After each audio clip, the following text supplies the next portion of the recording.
සිංහල රහ දෙමළ දහවනි ලෙසන් එක. ඉතින් අපි බලන්න යන්නේ මේ නියෝග ක්‍රියාපද ටික. ඉතින් මේ වචන කීපයක් අපි ගෙනාවා මේ ලෙසන් එකෙන්. මේ AI තාක්ෂණය යොදලා තමයි මේ ලෙසන් එක අපි ලියලා තියෙන්නේ. ඉතින් පළවෙනි එක මම ලියලා තියෙනවා වාංග කියලා. ඉතින් ඕක අදහස් අන්න සිංහලෙම ලියලා තියෙනවා එන්න කියලා. වාංග කියන්නේ එන්න. මාමා වාංග කිව්වොත් මොනවද? මාමා එන්න. අම්මා වාංග කිව්වොත් අම්මා එන්න. එච්චරයි. ඉතින් බලන්න පල්ලේ වාංග වාංගෝ කියලා එහෙමත් කියන්න පුළුවන්. අන්න සිංහලෙන් ඒ උච්චාරණය ලියලා තියෙනවා. අන්න බලන්න වාංග කියන උච්චාරණය ලියලා තියෙනවා. වාංග වාංගෝංග වාංගෝංග කියලා නෙමෙයි ඉංග කියන එක වැරදිලා තියෙනවා. ඒක ඒ තාක්ෂණය යොදවලා තියෙන නිසා වාංගෝංග නෙමෙයි වාංගෝ. ඉංග එක අමතක කරන්න. වාංග නැත්නම් වාංගෝ. වාංග වාංගෝ මේ දෙකම අදහස් වෙන්නේ මොනවද? එන්න කියලා. හරි. දෙවෙනි එක බලන්න පෝංග යන්න. පෝංගෝ කියලාත් කියන්න පුළුවන්. ගෝ වෙන්නත් පුළුවන්. පෝංග දෙමළ ලියලා තියෙන පෝංග යන්න කියලා අදහසේ පෝංග අන්න සිංහලෙන් ඒ උච්චාරණ ලියලා තියෙනවා. තුන්වෙනි එක බලන්න උක්කාරුංග උක්කාරුංග ඉතින් ඉඳලා කියලා අර ඒක දීලා තියෙනවා.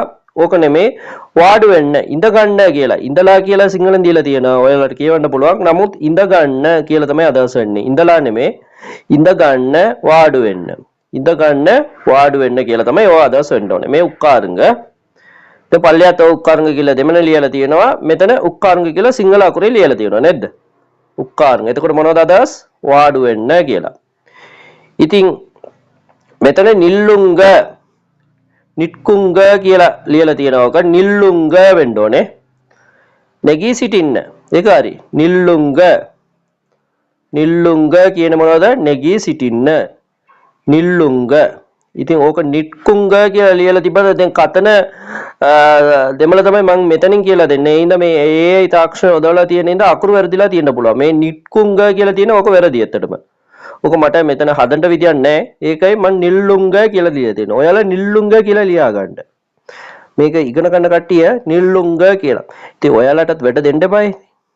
ඉතින් මම මේ ලෙසන් එකක් කරන්නේ සාමාන්‍ය විදියට. ඉතින් ඒ තාක්ෂණය යොදවලා තිබ්බට පහසුවට නමුත් මම මේ ලෙසන් එක ඉතාම පහසු විදියට තමයි කරන්නේ. ඔයාලටත් වැඩක් දීලා. හරි.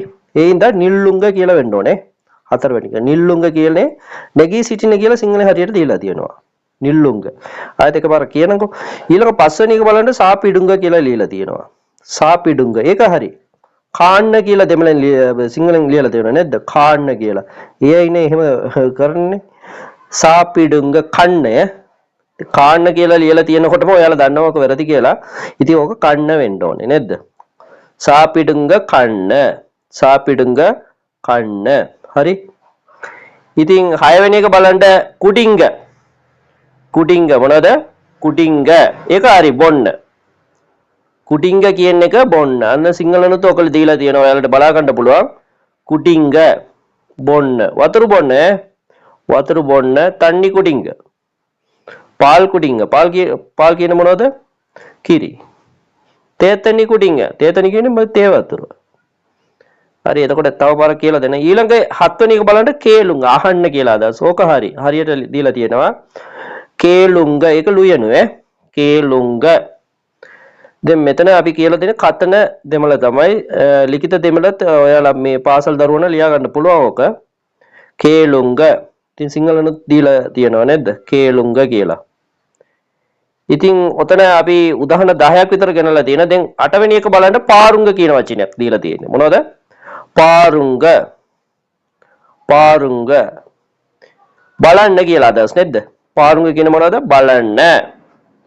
පාරුංග කියන බලන්න. අම්මා පාරුංග කිව්වොත් මොනවද? අම්මා බලන්න. ඊළඟ එඩුක්කුංග කියලා තියෙනවා. එඩුංග කියලා එන්න ඕනේ ඒක. එඩුක්කුංග කියලා තියෙනවා. ඔයාලට ඉතින් වැඩක් දෙනවා අපි. පාසල් දරුවෝ ඒක ලියා ගන්න. අනිත් කටියටත් ලියා ගන්න පුළුවන්. එඩුක්කුංග කියලා ඔක එහෙමත් කියනවා සමහර අය. නමුත් එඩුංග කියන එක තමයි හරි. ඒඩු ඉංග. මේ පළවෙනි අකුරු දෙකයි අන්තිම අකුරු දෙකක් එනවා. මැද අකුරු දෙකම එන්නේ නැහැ. එඩුංග. ඉතින් අරගෙන එන්න. අරන් එන්න. අරගෙන එන්න අරන් එන්න කියලා තමයි. එඩුංග. එඩුකුංග නෙමෙයි එඩුංග. නවවෙනි එක එඩුංග. ඉතින් එඩුංග කියන්නේ අරගෙන එන්න. ගන්න කියලාත් කියන්න පුළුවන්. ගන්න. අතට ගන්න. එඩුංග. හරි. 10 වෙනි එක සොල්ලුංග. මේක ගොඩක් ප්‍රසිද්ධ වචනයක්. හැමෝම දන්නවා. ඔයාලා දන්නවා ඇති කියන්න කියලා. සොල්ලුංග කියන කියන්න. හරි. දැන් අපි ගෙනල්ලා තියෙන කීයද වචන කීයක්ද ගෙනල්ලා තියෙන මෙතනින් 10ක් නේද? මේ ඔක්කොම ෆෝමල් වේ කියලා කියනවා. ඒ කියන්නේ මේවා ඉංග කියලා අපි වචනයක් පාවිච්චි කරන්නේ මේ වෙඩි හිටුවන්ට ගෞරවාර්ථ වචනයක්. ඉතින් අපේ දෙමව්පියන්ට කතා කරද්දී අපිට වඩා වැඩිමහල්ලාට අයට කතා කරද්දී මෙහෙම කතා කරන්න ඕනේ. යාළුවන්ට කතා කරන මේ වගේ පොඩි වෙනසක් තියෙනවා. ඒක පස්සේ කියන මේක කියලා දීලා දැන් මේ වචන 10ම ඔයාලා කටපාඩම් කරගත්තා නම් තව වචන කීපයක් ඔයාලා ඉන්ටර්නෙට් එකට ගිහිලා හරි පොත් ඒව බලලා හරි තවත් වචන කීපයක් ඉතින් මේ මෙතඩ් එකනේ ඔයාලා ඉගෙන ගන්න මේ ලෙසන් එකකින් මෙතඩ් එක ඉගෙන ගත්තා නම් ඊටු ටික ඉගෙන ගන්න පුළුවන් ඉබේම නේද? හරි. දැන් පළවෙනි එක මොනවද? මාත් එක්ක කියන්න ඔක්කොම වාංගෝ කියලාත් කියන්න පුළුවන්. අනිත් ඒවාටත් ගෝ දාන්න පුළුවන්. බලන්න වාංග එන්න කියලා අදහස්. හරි. පෝංග යන්න මොනද?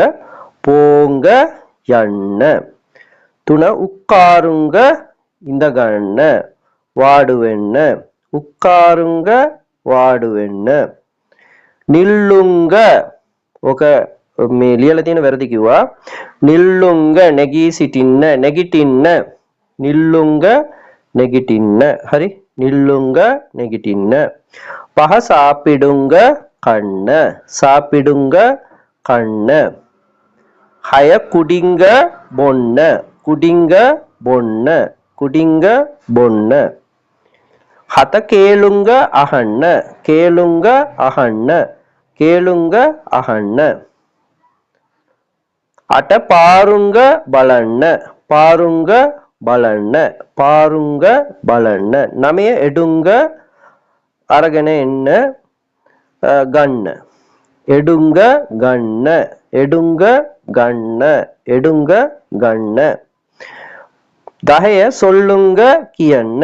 සොල්ලුංග කියන්න. මෙච්චරයි. ඉතින් මේ වචන 10ම කියලා නිකන් පුරුදු වෙන්නකෝ. ඉතින් මේක ගෞරවාර්ථ වචන. හරි ඒකත් මතක තියාගන්න.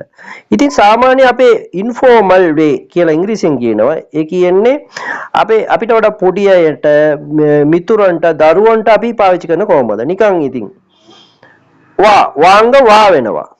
වාංග වා වෙනවා. පෝංග පෝ විතරයි. උක්කාරුංග උක්කාර වෙනවා. එහෙම. වාංග වා පෝංග පෝ උක්කාරුංග උක්කාර. ඒ වගේ තමයි. දැන් උඩ කිව්වේ මේ කේලුංග කියලා. ඒක කේලු. සොල්ලුංග සොල්ලු. අර ඉංග සද්දයක් නැතුව අනිත් ඒවා එඩුංග එඩු. අර ඉංග කියන අන්තිමට එනවනේ පාරුංග පාරු.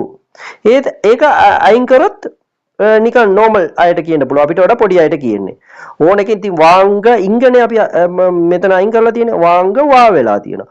පෝංග පෝ වෙලා තියෙනවා. උක්කාරුංග උක්කාර වෙලා තියෙනවා නේද?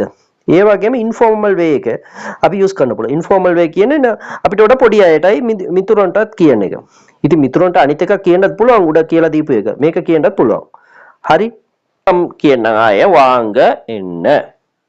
ඔයා එන්න කියලා. ඔබ එන්න. පෝංග යන්න. ඉතින් වාංග කොහොමද ගෞරවාර්ථ වචනේ විදිහට කියන්නේ? නිකන් කියනවනේ වා. වාංග නිකන් පොඩි අයට කියනවා වා. හරි. දෙවෙනි එක බලන්න පෝංග. ඔක පොඩි අයට කියනවා නම් පෝ. පෝංග කොහොමද වෙන්න ඕනේ පොඩි අයට? පෝ. තුන්වෙනි එක උක්කාරුංග. උක්කාරුංග. ඒක උක්කාර. උක්කාරු. උක්කාර. ඉංග අයින් වෙන්න ඕනේ. එච්චරයි. හතරවෙනි එක නිල්ලුංග. නිට්කුංග කියලා වැරදි කිව්වනේ. නිල්ලුංග. කොහොමද වෙන්න ඕනේ? නිල්ලු. නිල්ලුංග නිල්ලු. 4. පස්වෙනි එක සාපිඩුංග. සාපිඩු. පොඩි අයට කියනවා. සාපිඩුංග කියන්නේ ලොකු අයට. එහෙම මතක තියාගන්නකෝ ගෞරවාර්ථ වචනේ. සාපිඩු කියන පොඩි අයට. 6 කුඩිංග කුඩි. කුඩිංග කුඩි. 7 වෙනි එක කේලුංග අහන්න. කේලු. 8 වෙනි එක පාරුංග. ඉතින් පාරු. පොඩි අයට කියනවනේ බලන්න. හරි. 9 වෙනි එක එඩුංග එඩු. ඉංග නෑනේ. එඩුංග එඩු ගන්න. අරගෙන එන්න. 10 සොල්ලුංග. එතකොට සොල්ලු. සොල්ලුංග වෙනවා සොල්ලු. ඉතින් මේ ක්‍රමය ඔයාලා අද අල්ලගත්තා කියලා මම හිතනවා. මේක පෝස්ට් කරලා දෙතුන් පාරක් මේ වීඩියෝ එක බලන්න, ෂෙයා කරන්න, ලයික් කරන්න මේ වීඩියෝ එක. ඉතින් අපි පොඩි කාලයක් මේ ලෙසන් එක කරන්න අපිට වෙලාව තිබ්බේ නෑ. නමුත් ආයෙත් අපි නිතරම ගේනවා අවම සතියකට එක වීඩියෝ එකක්වත් දානවා මේ පිළිවෙලට අපි කරගෙන යනවා. ඒ හින්දා අපිත් එක්ක රැඳී සිටින අනිවාර්යයෙන්ම අපි ඉස්සෙල්ලා දාලා තියෙන lessons ටිකකුත් බලන්න playlist එක තියෙනවා මේ channel එකෙන්. සිංහල හරහා දෙමළ කියලා learn tamil through sinhala කියලා playlist එක තියෙනවා. ඒක බලන්න ඔයාලට අනිවාර්යයෙන්ම ගොඩ යන්න පුළුවන්. මේක easy method එකෙන් තමයි අපි කියලා දෙන්නේ.